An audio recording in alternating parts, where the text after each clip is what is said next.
Hello friends, welcome to Bhagavathi lifestyle. இன்றைக்கி என்ன விலாகுன்னு பார்த்தீங்கன்னா சிக்கன் குழம்பு. ஸோ தோசைக்கு சிக்கன் குழம்பு எப்படி நம்ம செய்கிறது, என்னோடய ஸ்டைலில் எப்படி செய்யறதுன்னு பார்க்கலாம். நான் அதுக்கு வந்து 2 ஆனியன் வந்து சாப் பண்ணி அது கூடவே கறிவேப்பிலையும் வச்சுருக்கேன். இஞ்சி பூண்டு விழுது, நமக்கு தேவையான ஸ்பைசஸ், தக்காளி விழுது, 4 தக்காளி நான் விழுத அரைச்சி வச்சுருக்கேன். 3/4 கிலோ சிக்கன் எடுத்திருக்கேன். அது கூடவே உருளைக்கிழங்கு ஒரு பெரிய உருளைக்கிழங்கு கட் பண்ணியும் வச்சுருக்கேன்.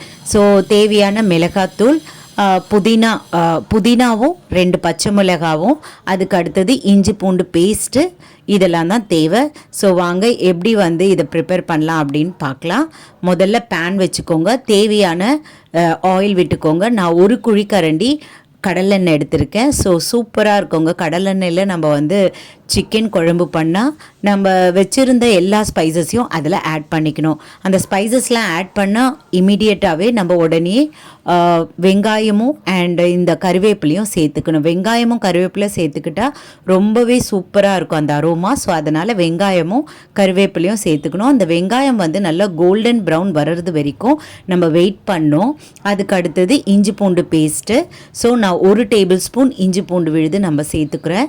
அப்போ தான் வந்து ரொம்பவே கரெக்டாக இருக்கும். ஸோ இதோட பச்சை வாடை போகிறது வரைக்கும் நல்லா நம்ம வதக்கி எடுக்கணும். அப்போ தான் வந்து குழம்பு வந்து ரொம்பவே ஸ்மெல்லாக சூப்பர் டெலிஷியஸாக இருக்கும்.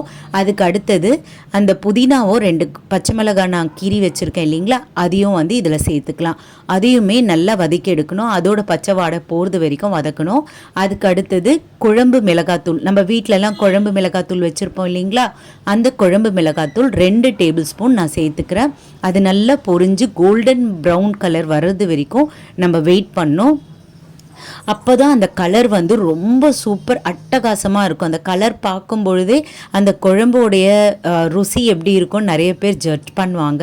ஸோ அதே மாதிரி தான் இந்த குழம்பு வந்து கலர் நல்லா வரணும்னா நம்ம இந்த தருணத்தில் தான் வந்து மிளகாத்தூள் ஆட் பண்ணோம். அதுக்கு அடுத்தது இந்த 4 தக்காளியை நான் விழுத அரைச்சி வச்சுருக்கேன் இல்லைங்களா, அதையும் நம்ம சேர்த்துக்கணும். சேர்த்து தக்காளி விழுத சேர்த்த வாட்டி நல்லா கிளறி விட்டுட்டு ஒரு 5 நிமிஷம் சிம்மில் வச்சு விட்டுறணும். அப்போ தான் வந்து எண்ணெய் பிரிஞ்சு மேலே வர்றது வரைக்கும் நம்ம வெயிட் பண்ணோம். அதுக்கு முன்னாடியே நம்ம எதுவுமே டிஸ்டர்ப் பண்ணக்கூடாது. அதுக்கு அடுத்தது தேவையான உப்பு, அந்த உப்பையும் போட்டு நல்லா கலந்து விட்டுட்டோன்னா உங்களுக்கு எண்ணெய் பிரிஞ்சு மேலே இது பாருங்கள் இந்த மாதிரி பதத்தில் வந்துடும்.